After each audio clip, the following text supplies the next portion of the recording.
What is going on, everybody? My name is Hunter Slutchland with LS Lures, and today we're going to be talking about what I kind of look for when I'm breaking down lakes in terms of what size of jig I'm throwing, whether it's a really small little finesse jig or if I'm going to jump up to a big old honkin' mop jig, what conditions I look for, what fish present I look for, what different factors kind of play into me making my decision of how big a jig I throw. So we're going to break down what I'm looking for, what size jigs I like to match those applications, and hopefully we can teach you guys a couple things today. To start things off, guys, there's a couple different things I'm looking for. Every time I pull up to the lake, there's a million jigs on the market, and we're going to keep this really simple for y'all. Talking about a finesse jig. This is our little Wizard finesse jig. It's a low skirt, strand count jig. It's got a really good little hook in it. Finesse cut weed guard. So it gets a ton of bites. It's real small and compact, but compared to something like a big honkin' mop jig, it is really tiny. So when I say finesse jig in this video, fill that in with whatever you want, but I mean a little tiny jig like that. We're also going to be talking about your standard jig. This can be a football, flip-in, swim jig, anything with a full skirt on it that's not huge, that you go to the store, you pull off the shelf, everything that looks exactly like this. And then last but not least, like I just pulled up, that big honker there, any kind of above average size jig, whether that's a big mop jig, big anything that you've got through your custom guy. I know Missile Baits has a gigantic one with like a 10-aught hook now. Any larger than average jig, I'm going to say mop jig for the sake of this video. We're also going to bring that in a couple times. Guys, so now that we've got our three different sizes kind of mapped out there for the sake of this video, there's a couple things that I look for every time I show up to the lake. When I'm picking what size of jig I throw, most of the time I have all three on. That's not to say I'm going to pick up all three, but there's a couple different things that really factor, like how heavy I'm going to use them when I'm on the water, what colors I'm throwing, what size I'm primarily going to flip around, and those vary. It depends on what you're confident in, what you like to throw. For the sake of this video, I'm just telling you what I found success on. I've won a lot of money on a jig, locally, regionally, nationally, in the college circuit and stuff like that, and absolutely love throwing this thing. So when I pull up to a lake, I'm immediately breaking down what forage are in there, what they're feeding on, how big the fish are, what species of fish are in that lake, so I can get a really good read immediately and have the most confidence of what should I start with, what pivots I'm going to make throughout the day, and what I should really be focusing on when I'm there. To kick things off, y'all, the first thing that I'm looking at the second I'm going out on the water is what time of year it is. You can throw a jig year round. It's effective all year round. It gets a ton of bites from the very earliest point in spring all the way through the dead of winter. I don't care who you are. I don't care where you live in the country. As long as there's not 12 inches of ice on the water, you can get bit on this thing. But starting off, we'll kind of break down early spring all the way through the winter there. And my favorite early spring bait, ice has come off if you're in the Midwest, or if you live down south, that water's still high 40s to low 50s. A finesse jig is a really good way to get a ton of bites. When that water's frigid, they're not moving, they're on those transition banks, and everybody's chucking a crankbait, and they're covering water, throwing moving baits, or throwing a bigger rubber jig or something like that. A tiny little finesse jig like this is a really good do-all to hit those transition banks, drag through the brush piles, to fish around docks, and just get a ton of bites. And in the spring, when things get really tough and those fish are beat up, this jig, just dead sticked on the bottom, is super dangerous, and it's a great way to catch fish all the way through the spring into the summer there. It works all year round. But when I'm out on the water and it's cold and that bite's tough, this is one of my confidence baits for milking it around, seeing what I can do, and I always pick up a bunch of bites on it. As spring kind of warms up and those fish start to push the bank and really spawn, I get away from that little finesse jig and I go to that more average normal size jig, that bigger skirt on it there, because I can do a lot with this. Obviously we're not talking about head styles in this video, so I'll throw a swim jig, I'll drag a football jig around, and I will flip a ton. But I feel like that bigger skirt, as that water warms up and those fish get more active and aggressive, that bigger skirt's a better way to get bigger bites, to catch more fish. It seems like they kind of make that switch later on in pre-spawn to eating those bigger baits. You see a lot of guys chucking swim baits and those bigger chatterbaits and swim jigs and stuff like that, but that bigger skirt I feel like just performs better. I feel more confident with, and I feel like I've got a better chance of getting a bigger bite with that there. Moving into the summer months, that's where all three really come into play. Early summer, again, I'm sticking with that normal size jig there. When those fish are still up shallow, they're starting to pull back up deep there, but throwing a full-size football jig and a flipping jig around, post-spawn especially, is super effective as those fish move back off.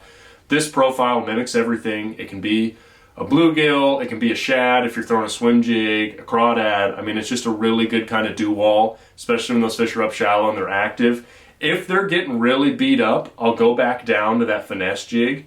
And it's, again, it catches fish all year round, but most of the time I'm going to go with this. And the beauty about these skirts too is that I can do so much with it. So I can glue this jig in my hand all day and I can trim the skirt how I want. So if I've got 5 in the box and I want that bigger kicker bite, I'll leave the full skirt on, throw a big bulky trailer and pitch that around. If things are getting really tough, I don't have to downsize to that finesse jig. I can just chop on this and get it to look however I want. But this is always my bread and butter the second that water hits 55 all the way throughout the rest of the year. There's just so much you can do with the skirt this size. Once we hit middle of the summer and those fish start to really get beat up, you know, they're off on their offshore spots, they've seen a bunch of baits, that's when things get really fun. So I'll either switch to that finesse jig there to where I can go back through and pick up a bunch of those fish that have been seeing all those guys throwing the standard jig all the way through the summer. They live in that brush pile, they live on that rock pile, they've been there, they've seen it, they've done that. So this is a really good way to pick up those bites. Or you can go to the polar opposite end, and like I like to do to catch my bigger fish, and tournaments are just fun fishing if I've got some time to kill. Throwing that big mop jig is another way, because a jig this big, I think it scares a lot of folks off because it is so large. I mean, this jig compared to this little finesse jig is a much bigger meal. But in the summertime, when those water temps are warm and those fish, their metabolisms are ramped up, sometimes all they want to do is eat 1 or 2 big meals a day. And this is a great way to trigger that, to get those bites. And it's living rubber, so it's got a very natural action there. So if you're in that brush pile or you're on that rock pile, or you're around those fish that have seen every bait and got hooked in the face 15 times already this year, this is a great way to pick off a couple more to get those bigger bites. And when those fish are looking for those 1 or 2 big meals a day just to like satisfy themselves there, this is a great way to drag that through. Do something different than the other anglers that are scared to throw a jig this big. Even on lakes where there's not gonna be 6+ pound fish or 5+ pound fish. If there's not very big ones, this is a really good 2 and 3 pounder bait too, and they absolutely munch this thing. So try it out. If you're fishing midsummer, this is another great bait to just get a ton of bites, get those bigger bites, and show those fish something that a lot of guys are kind of scared to throw. Moving into the fall, guys, again, it's getting tougher, that water temp's dropping, and as you all know, it can be really good and it can be really bad. When the fishing's good, I always like to start off again with that regular size jig there. I can do a lot with it. Just same thing as early spring, flip it around, mimic a lot of different profiles. But if the bite's tough or for whatever reason I just have a bad feeling about this and I'm not getting bit, I'll go back to that finesse jig. And that's the story all the way through the winter as well. I glue this thing in my hand, I soak it around, and it's a really good way to pick up a bunch of bites, to catch all 3 species, to do whatever you want, and just really maximize your time out on the water there. Alrighty, y'all. So moving on, the second thing I'm kind of looking for now that we've broken down, like, depending on what time of year it is, what I'm going to throw more. Another thing that plays a huge factor in what I'm going to be chucking is what species I'm fishing for. You know, if I'm on a lake that has all 3 species, most of the time I'm going to put the mop jig down if I've got a really good chance at catching all 3. And I'm going to opt for that smaller finesse jig or that mid-size jig, and I'm going to chop it down to where I've got a much better shot at catching all 3 species. Obviously, we all know that smallmouth, they've got a smaller mouth and they like feeding on smaller presentation. So sometimes going down a bank and throwing that big mob jig or a full-size flipping jig or football jig just isn't intuitive to catching a lot of those smallmouth. And a lot of times, depending on what time of year it is and what area you're in, those fish will all live together. So I can go down one bank and catch spotted bass, smallmouth, and largemouth. It just depends on the jig I'm throwing. And if you throw a profile that's too big, you'll weed out those other species at times. And obviously it depends on how big they are. If they're giant smallmouth mixed in with okay sized largemouth, you can get away with throwing a bigger jig. If you're just fishing for keepers and you're trying to scratch out a limit and all 3 live there, go for that finesse jig. But as you guys know, smaller profile will work for all 3 guaranteed. And as you go up, you get more into that largemouth stuff, you get into some of those bigger spots. A jig's kind of a funny thing because you can catch all 3 species on it, and again, they're going to be bigger. So if you want to weed out those little ones, you don't care about catching the smaller ones or just filling the box, going for that bigger mid-sized jig there compared to the finesse jig or even the mop jig. I've got some really big spotted and smallmouth on these here when I was least expecting it. This is a great way to just get a bunch of bites. This is, And this is a good way to kind of weed out the smaller end of those smallmouth and spotted bass and really go for those good ones. The third thing I'm going to look for, guys, when I'm on these lakes and I'm going to throw a jig a lot that day is going to be water clarity. You know, if the water's gin clear and those fish can get a really good look on it, everyone says this and there's a reason, a finesse jig is absolutely killer. Obviously, the color jig you're throwing and what your technique you're going to be doing plays a factor in this, but generally speaking, when the water's gin clear, a finesse jig does a really good job. It's a small profile. It looks like a lot of different things, and when that water gets really clear and they get super beat up, a finesse jig on lighter line is a great way to pick up a bunch of bites. As that water gets dingier to where those fish might not be able to see as well, that compact jig is a really good way. Obviously, playing around with colors, the darker it gets, the darker you go, but for the sake of how big your skirt is, that bigger skirt plays a big role because A, it's got more presence in the water, it's got more disturbance, it adds more bulk, so it's easier for those fish to find it when that water does get dingier. And a really small black and blue finesse jig compared to a full-size jig that's black and blue, this is going to be a lot easier for them to see and find compared to this when that water gets a little bit dirtier there. So as that water cleans up, I typically go smaller, and as it gets a little bit dirtier, I go to this jig. But generally speaking, the cleaner the water, I'll go smaller, and as things starts to get a little bit dingier, you know, not quite as gin clear, I'll go to that standard jig there. And last but not least, guys, the biggest thing that I'm going to be looking for when I'm on the water, sometimes this takes a little bit of time to learn, sometimes you have to guess, and sometimes it takes a like on the water adjustment because you realize you're throwing something that's way too small or way too big. But what the fish are primarily feeding on plays a huge part. That main forage that they're feeding on plays a giant part in what size of jig I should be throwing. Because if they're eating big bluegill and I'm throwing a really small finesse jig, I'm not going to catch those bigger fish because it doesn't look like what they want to eat.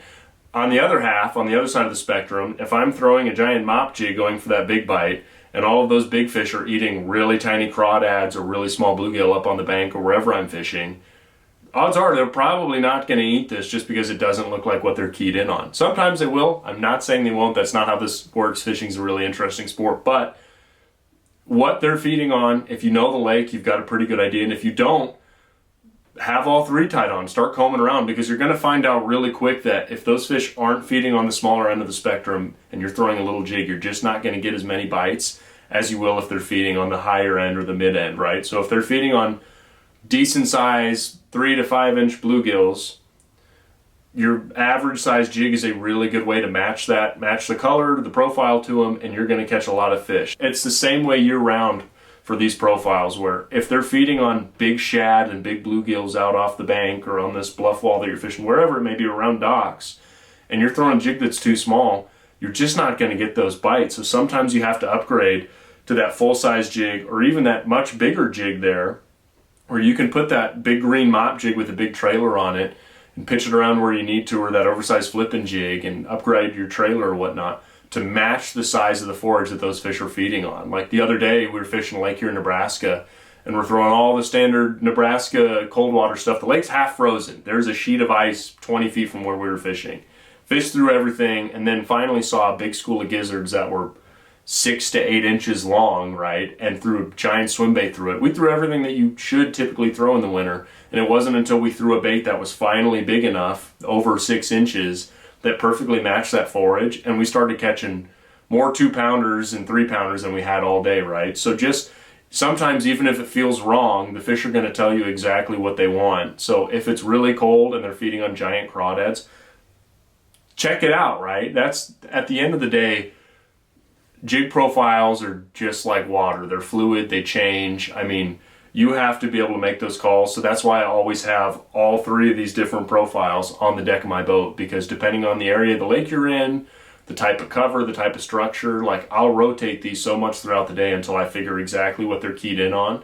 Keep your eyes open, check out the size of the bait, keep an eye on the bank, see if anything dead's washed up, or sometimes just looking around and seeing, okay, that's how big the bluegills are. I could probably match my jig to that. Here they're really small. Over there, they're a little bit bigger. And if you do that, you're going to get a lot more bites. So see what kind of forage there is. Poke around in the rocks, see how big the craws are. Keep an eye on your live wells or the throats of the fish to try and get an idea. And sometimes it just takes combing around a lot, trying all three different sizes of jigs, and really keying in on exactly what they want.